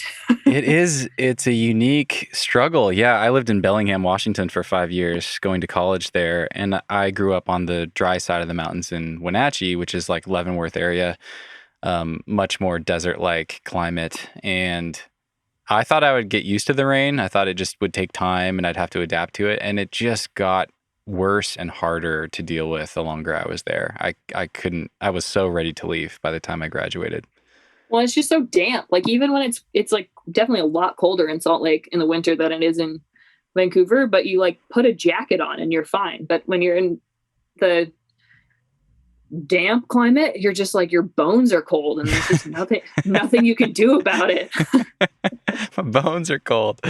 Totally. And I think if you grow up in it, you get really good at just learning how to layer and appropriately and do whatever you need to do to just go out and do stuff anyway. Like people just go about their lives and they pretend the rain doesn't exist. And that was really hard for me. I was always kind of like waiting for the nice days to do stuff. And it just doesn't work that way when you live in that climate. You just have to get a nice rain jacket and some muck boots and just go on adventures. Yeah, I think for the first few months I moved there, I was just like, oh, I'll just keep wearing my sneakers around and just like run from building to building. Totally. And then I slowly just got more intense levels of rain boots until they were like up to my quads. And then I didn't care what anybody thought and I was going to be warm and dry. Some waiters.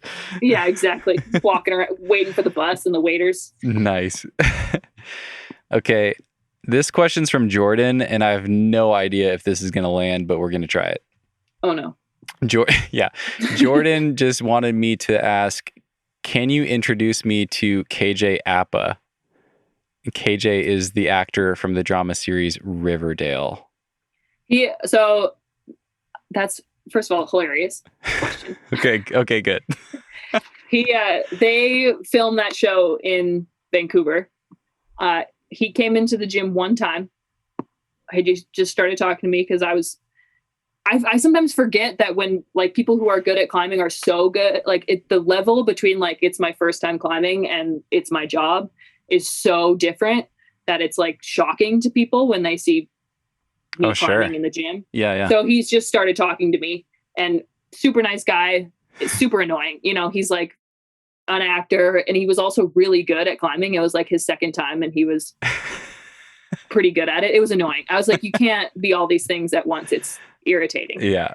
But anyway, so I was setting him some dynos because he was super psyched on dynos because it's exciting. And he actually put me on his Instagram story. So people really think we're best friends. Nice. Yeah. We are not. Okay. I ran into him in the gym one time. He's a really nice guy, annoyingly good at rock climbing for never doing it. But unfortunately, Jordan, that is fake news. We are not friends and I cannot introduce you to him.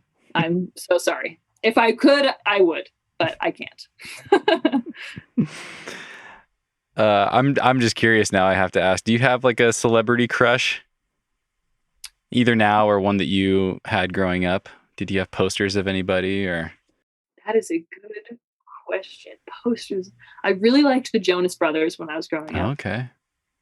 The little boy band. Honestly, my favorite actor growing up there was Robin Williams. Nice. That's great. And because I love Jumanji, my parents used to measure the length of road trips in Jumanjis. Like I'd be like, how much longer? And they'd be like, well, 3.5 Jumanjis. And then that's how I would know, how long before we leave? Well, about half a Jumanji and then we got to go. Okay. Like I thought you meant because you were just watching it on repeat in the back of the car. No. I just couldn't conceptualize time other than the length of Jumanji. So I really liked him. And Robin Williams was friends with this owner of a bike shop in Canmore. So he would come to Canmore occasionally. And I ran into him on the street one time. He was wearing full camo. I think I was probably 10. And I ran across the street and I just yelled, hi! And he said, hi. And then I ran away. And that was the whole interaction. But it was the greatest day ever. If it happened these days, maybe you would have ended up in his Instagram story. Who knows? Yeah, it might have been the same experience. Who knows? But anyway, he was absolutely brilliant. So I don't know if that's a celebrity crush necessarily. That might be a little creepy, but I did love him and I loved Jumanji. Okay, let's get into some deeper, chewier questions here. And it's funny. I had sent you these to think about, and then there was this whole email mix up and you haven't had time to think about them. So I'll just try some and we can do them or pass, and that's totally fine. Okay. I would love to know, what is one of the best decisions you've ever made? Man, I would have to say moving here. Fuck yeah. That's awesome. Yeah, it was definitely something I was really nervous about. I think partially because of the pandemic and partially just because I haven't lived back in the US since I was 7 or so. I think I was also kind of kidding myself. Like I was like, I'll just go for a few months.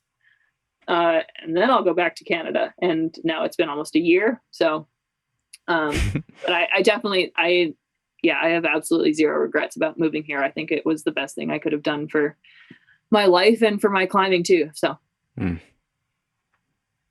Very cool to hear that. Yeah.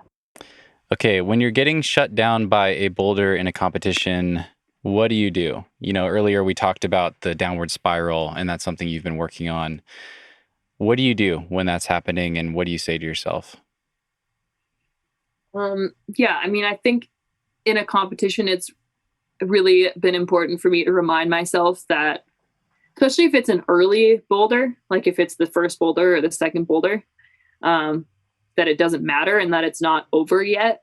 Like competitions have been won on the last boulder before. Like you can get around where nobody tops anything until the last boulder. So I think it's always been important for me to convince myself that it's not over until it's over. And I think that's been one of the best tools I've been able to use, is to be like, okay, well, I didn't do that one, but at least I can do the next ones. And then if I don't do that one, then it's like, all right, well, that was sucked.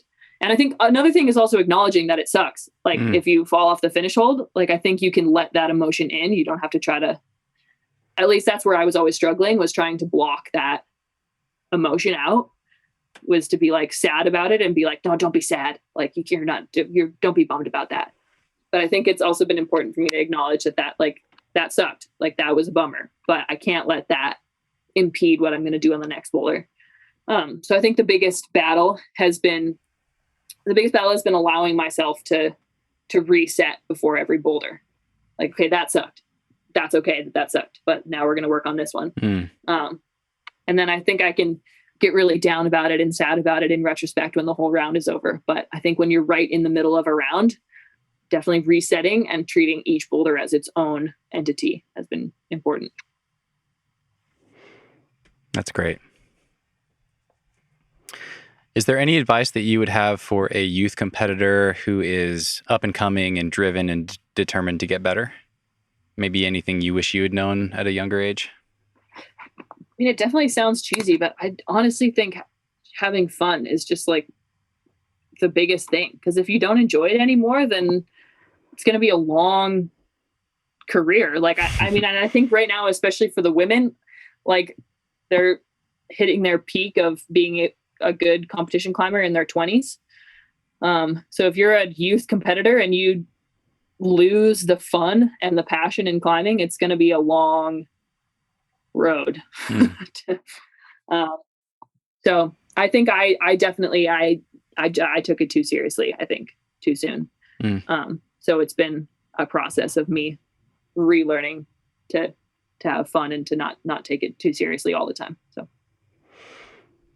This you might have just answered that in a way, but is there any advice that those people could ignore, stuff in the media these days or mainstream? That's a good question. I think I have learned that more doesn't always mean better.